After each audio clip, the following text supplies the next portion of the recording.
ನಮಸ್ಕಾರ, ಹೇಗಿದ್ದೀರಿ? ಸ್ವಾಗತ ನಿಮಗೆ ನನ್ನ RK ಟಾಕ್ ಕನ್ನಡ ಚಾನಲ್ನಲ್ಲಿ. ಬನ್ನಿ, ಇವತ್ತೊಂದು ವಿಶೇಷ ಚರ್ಚೆಯನ್ನು ಮಾಡೋಣ ಅಂತ ನಿಮ್ಮ ಹತ್ರ ಬಂದಿದ್ದೀನಿ.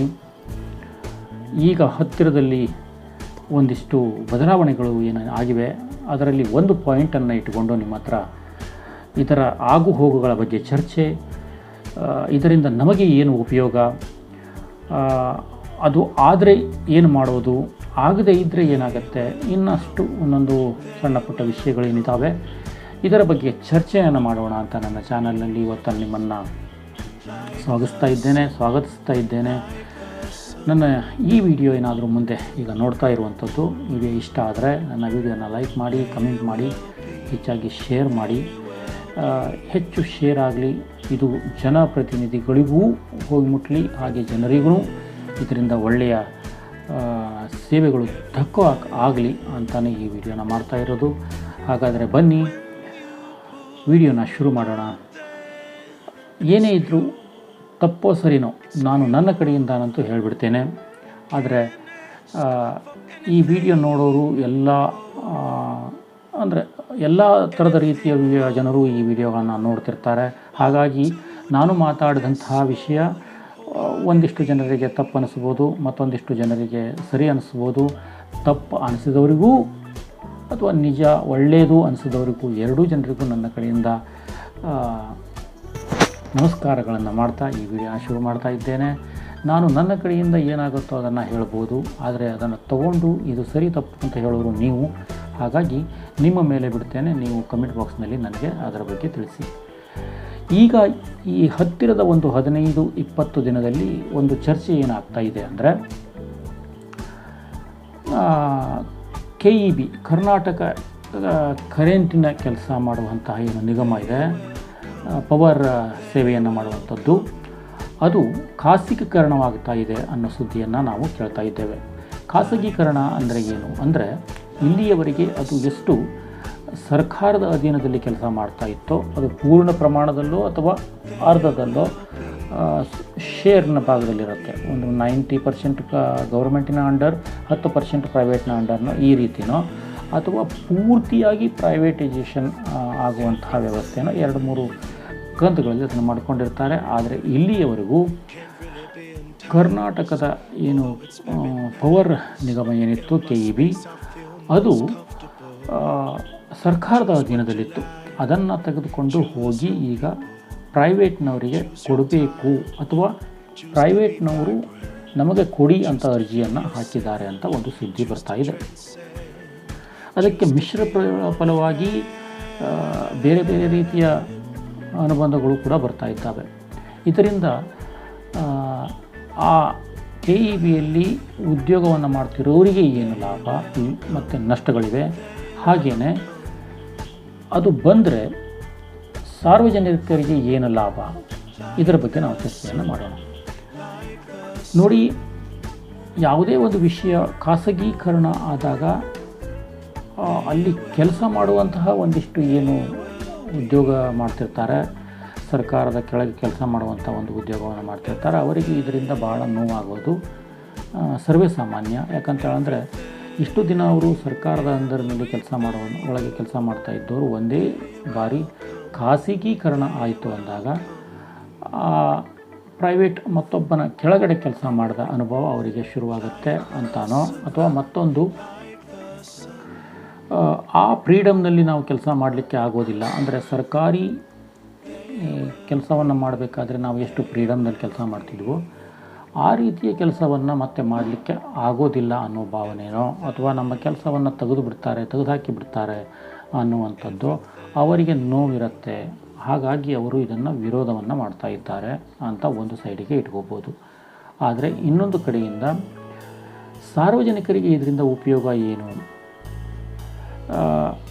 ಇದರಿಂದ ಸಾರ್ವಜನಿಕರಿಗೆ ಹೆಚ್ಚು ಉಪಯೋಗ ನಷ್ಟ ಅನ್ನೋದು ಆಮೇಲೆ. ಈಗ ಯಾವ ರೀತಿ ನಡೀತಿದೆ ಆವಾಗಲೂ ಅದೇ ರೀತಿ ನಡೆಯುತ್ತೆ ಅಂತ ನನ್ನ ಸ್ವಂತ ಅನುಮಾನ. ಯಾಕಂದರೆ ಮಿಡ್ಲಿನಲ್ಲಿರುವಂಥವ್ರು ನಾವು, ಅಥವಾ ಬಡವರು ಮತ್ತೊಬ್ಬರು, ಅತಿಯಾಗಿ ಕಡುಬಡವರಿಗೆ ಸರ್ಕಾರ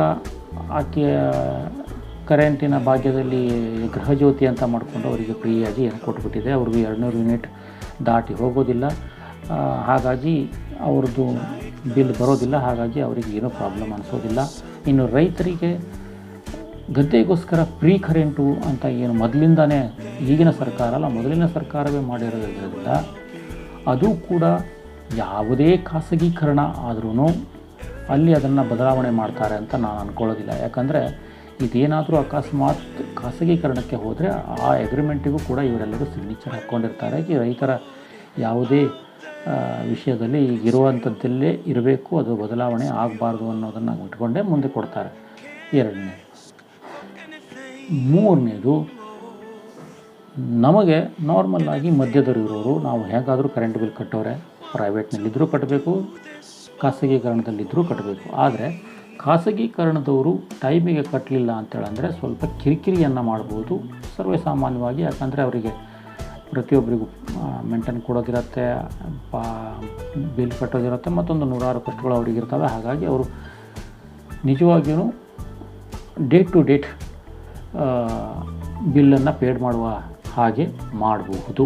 ಆದರೆ ಮಧ್ಯದಲ್ಲಿ ಇನ್ನೊಂದು ವಿಷಯವನ್ನು ನಾನು ಹೇಳ್ತೇನೆ. ಏನು ಅಂದರೆ, ಈಗಾಗಲೇ ರೀಚಾರ್ಜ್ ಮೀಟರ್ಗಳು ಬರ್ತಾ ಇದ್ದಾವೆ.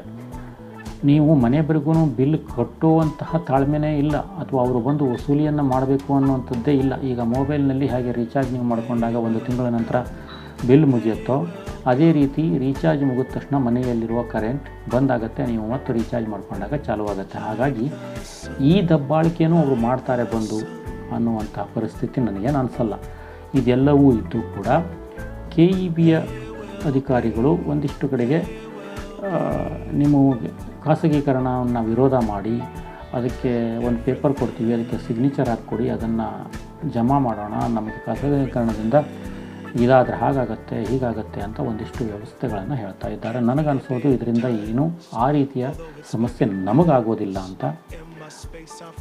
ಆದರೆ ಕೆಲಸ ಮಾಡುವಂತಹ ಅಧಿಕಾರಿಗಳಿಗೆ ಒಂದಿಷ್ಟು ಜನರಿಗೆ ಇದರ ಅನುಭವ ಆಗಬಹುದು. ಯಾಕಂದರೆ ಖಾಸಗಿಯಲ್ಲಿ ನಾರ್ಮಲ್ ಆಗಿದ್ಕೊಂಡು ಕೆಲಸ ಮಾಡಲಿಕ್ಕೆ ಅವರಂತೂ ಕೊಡೋದಿಲ್ಲ. ಯಾಕಂತೇಳಿದ್ರೆ ಅವರು ಪಗಾರ ಕೊಡ್ತಾರೆ ಅಂದರೆ ಅಷ್ಟು ಕೆಲಸವನ್ನು ಅವ್ರ ಕೈಯಿಂದ ಮಾಡಿಸ್ಕೊಡ್ತಾರೆ.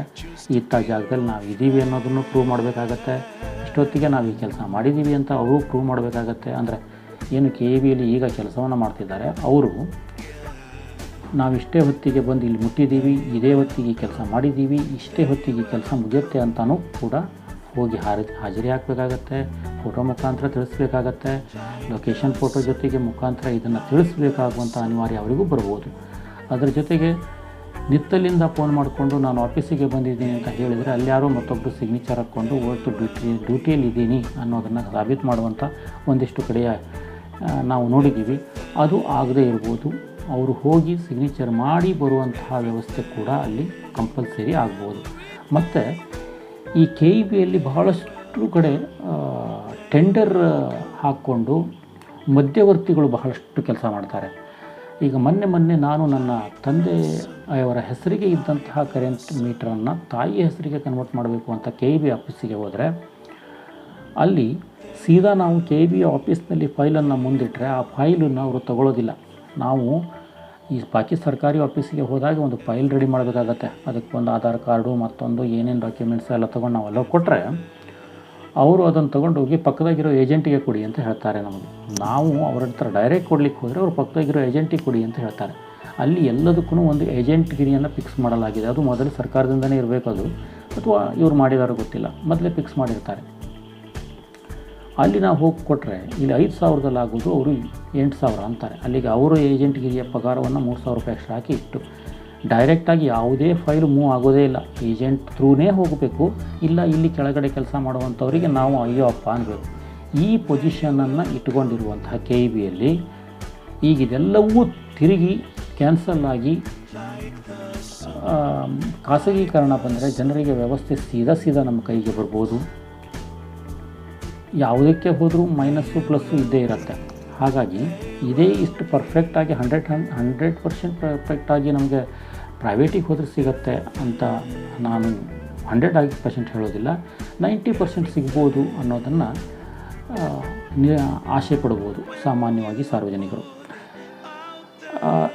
ಇನ್ನೊಂದು ವಿಶೇಷವಾಗಿ ನಿಮಗೆ ಒಂದು ಅರ್ಥದಲ್ಲಿ ತಿಳಿಸಿ ಹೇಳಬೇಕು ಅಂತೇಳಂದರೆ, ಯಾರಾದರೂ ಈ ವಿಡಿಯೋ ನೋಡ್ತಾ ಇದ್ದವರಿಗೆ ನಿಮ್ಮದು ಅಥವಾ ಒಂದು 50,000 ರೂಪಾಯಿ ಅಕಸ್ಮಾತ್ತಾಗಿ ನೀವೇನಾದರೂ ಒಂದು ಅಕೌಂಟಿಗೆ ಹಾಕಬೇಕು ಅಂತಿದ್ದರೆ, ನಿಮ್ಮದು ಪ್ರೈವೇಟ್ ಅಕೌಂಟ್ ಅಕಸ್ಮಾತ್ ಇದ್ದರೆ ಪ್ರೈವೇಟ್ ಬ್ಯಾಂಕ್ನಲ್ಲಿ ಅಥವಾ ಗೌರ್ಮೆಂಟ್ ಬ್ಯಾಂಕ್ನಲ್ಲಿ ಎರಡೂ ಕಡೆಗೂ ಟೆಸ್ಟ್ ಮಾಡಲಿಕ್ಕೆ ಒಂದು ಬೇಕಾದರೆ ಟ್ರೈ ಮಾಡಿ.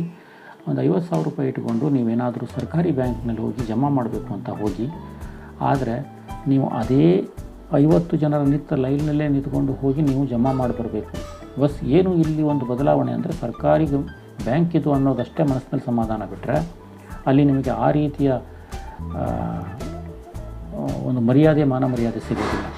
ನೀವು ಅದೇ 50,000 ರೂಪಾಯಿನ ಪ್ರೈವೇಟ್ ಬ್ಯಾಂಕ್ನಲ್ಲಿ ಅಕೌಂಟ್ ತೆಗೆದಿಡ್ತೀನಿ ಅಂತ ನೀವೇನಾದರೂ ಹೋಗಿ, ಆ ಬ್ಯಾಂಕ್ನಲ್ಲಿ ನಿಮಗೆ ಕೂತ್ಕೊಂಡು ನೀರು ಕೊಟ್ಟು ಕುಂದಿರಿಸಿ ಏನು ಬೇಕು ಏನಿಲ್ಲ ಅಂತ ಕೇಳಿಕೊಂಡು ನಿಮ್ಮನ್ನು ಸತ್ಕಾರವನ್ನು ಮಾಡಿಕೊಂಡು ಆ ಪೇಮೆಂಟ್ನ ಜಮಾ ಮಾಡಿಕೊಂಡು ಹೋಗಿರ್ತಾರೆ. ಹಾಗಂತ ಹೊಸದಾಗಿ ಸಣ್ಣ ಪುಟ್ಟ ಬ್ಯಾಂಕ್ಗಳ ವಿಷಯ ನಾನು ಹೇಳ್ತಿಲ್ಲ. ಈಗ ಖಾಸಗಿಯಲ್ಲಿ ಒಂದಿದ್ದು ದೊಡ್ಡ ದೊಡ್ಡ ಬ್ಯಾಂಕ್ಗಳಿದ್ದಾವೆ. ಆ ಬ್ಯಾಂಕ್ಗಳಿಗೆ ನೀವು ಹೋದರೆ ಈ ಅನುಭವವನ್ನು ನೀವು ಪಡಿತೀರಿ. ಹಾಗೆಯೇ ಪ್ರೈವೇಟೇಷನ್ ಆದರೆ ಒಂದಿಷ್ಟು ಜಾಗದಲ್ಲಿ ಬಹಳ ಒಳ್ಳೆಯದೇ. ನಾನು ಸೀದಾ ಹೇಳಬೇಕು ಅಂತೇಳಿದ್ರೆ KSRTC, ಆರೋಗ್ಯ ಇಲಾಖೆ ಮತ್ತು ಶಿಕ್ಷಣ ಇಲಾಖೆ ಈ 3 ಇಲಾಖೆಯನ್ನು ಬಿಟ್ಟು ಬಾಕಿ ಎಲ್ಲವೂ ಪ್ರೈವೇಟ್ನಲ್ಲಿ ಹೋದರೆ ಜನರಿಗೆ ಹೆಚ್ಚಾಗಿ 90% ಒಳ್ಳೆಯದೇ ಬಿಟ್ಟರೆ ಕೆಟ್ಟದ್ದು ಆಗೋದಿಲ್ಲ ಅನ್ನೋದು ನನ್ನ ಭಾವನೆ. ಹಾಗಾಗಿ ಇದರಲ್ಲಿ ಎಷ್ಟು ಒಳ್ಳೆಯದು ಎಷ್ಟು ಕೆಟ್ಟದ್ದು, ಇದು ಯಾರಿಗೆ ಕೆಟ್ಟದ್ದಾಗತ್ತೆ ಯಾರಿಗೆ ಒಳ್ಳೆಯದಾಗತ್ತೆ ಅನ್ನೋ ವಿಷಯ ಏನಾದರೂ ಬಂದರೆ ಇದರಲ್ಲಿ ಸಾರ್ವಜನಿಕರಿಗೆ 90% ಒಳ್ಳೆಯದೇ ಆಗುತ್ತೆ ಅಂತ ನನ್ನ ಅನುಭವ. ಅದರಲ್ಲಿ ಕೆಲಸ ಮಾಡುವಂತಹ ಒಂದಿಷ್ಟು ಜನರಿಗೆ ಬಹಳ ಕಿರಿಕಿರಿ ಅನಿಸ್ಬೋದು. ಯಾಕಂತೇಳಂದರೆ ಎಲ್ಲರೂ ಆ ರೀತಿ ಮಾಡ್ತಾರೆ ಅಂತೇಳಂದರೆ ತಪ್ಪಾಗಿಬಿಡತ್ತೆ. ಪ್ರತಿಯೊಬ್ಬರು ಕೆಟ್ಟ ಕೆಲಸವನ್ನೇ ಮಾಡಿಕೊಂಡು ಲಂಚವನ್ನೇ ತಿನ್ಕೊಂಡು ಆ ಇಲಾಖೆಯಲ್ಲಿ ಕೆಲಸ ಮಾಡ್ತಾರೆ. ಹಾಗಂತ ಪ್ರತಿಯೊಂದು ಇಲಾಖೆಯಲ್ಲೂ ಲಂಚ ಎದ್ದು ಆಡ್ತಾ ಇದೆ. ಅದು ನಾವು ಸೀದಾ ತೆಗೆದು ಹೋಗಲಿಕ್ಕೆ ಆಗೋದಿಲ್ಲ. ನಾವು ಮನಸ್ಸು ಮಾಡಿದ್ರೆ ಕೊಡೋದೇ ಇಲ್ಲ ಅಂತ ಕೂತ್ಕೊಂಡ್ರೆ ಆಗ್ಬೋದೇನೋ, ಅದು ಬೇರೆ ವಿಷಯ, ಅದು ಇಲ್ಲಿ ಮಾತಾಡೋದು ಬೇಡ. ಆದರೆ ಎಲ್ಲ ಇಲಾಖೆಯಲ್ಲಿ ಇದ್ದ ಹಾಗೆಯೇ KEBಯಲ್ಲೂ ಕೂಡ ಲಂಚದ ಹಾವಳಿ, ಏಜೆಂಟ್ಗಿರಿಯ ಹಾವಳಿ ಬಹಳಷ್ಟು ಇದೆ. ಅದೆಲ್ಲವೂ ತಪ್ಪತ್ತೆ. ಅದು ಸಾರ್ವಜನಿಕರಿಗೆ ಒಳ್ಳೆಯದಾಗತ್ತೆ. ಕೆಲಸಗಾರರು ಕೂಡ ಅಲ್ಲಿ ಉದ್ಯೋಗವನ್ನು ಮಾಡುವವರು ಕೂಡ ಟೈಮ್ ಟು ಟೈಮ್ ಬಂದ್ಕೊಂಡು ನಮಗೆ ಬೇಕಾಗುವಂಥ ಸೇವೆಗಳನ್ನು ಕೊಡ್ತಾರೆ ಅಂತ ನನ್ನ ಭಾವನೆ ಪ್ರೈವೇಟ್ ಬಂದರೆ. ಇನ್ನು ಬಾಕಿ ಬಿಟ್ಟಿದ್ದು ನಿಮಗೆ ಏನು ಅನಿಸುತ್ತೆ ಈ ವಿಡಿಯೋ ನೋಡಿ? ನಿಜ ಇದು ಖಾಸಗೀಕರಣವಾಗಬೇಕಾ, ಪ್ರೈವೇಟ್ನಲ್ಲಿ ಹೋಗಬೇಕಾ, ಅಥವಾ ಇದು ಸರ್ಕಾರದ ಕೆಳಗಡೆನೇ ಇದ್ದು ಕೆಲಸವನ್ನು ಮಾಡಬೇಕಾ, ಏನು ಹೇಗೆ ಅಂತ ನೀವು ತಿಳಿಸಬೇಕು. ಇದೇ ರೀತಿಯ ಮತ್ತೊಂದು ಬೇರೆ ವಿಡಿಯೋ ಜೊತೆಗೆ ಮತ್ತೆ ನಾನು ಬಂದು ಸಿಗ್ತೀನಿ.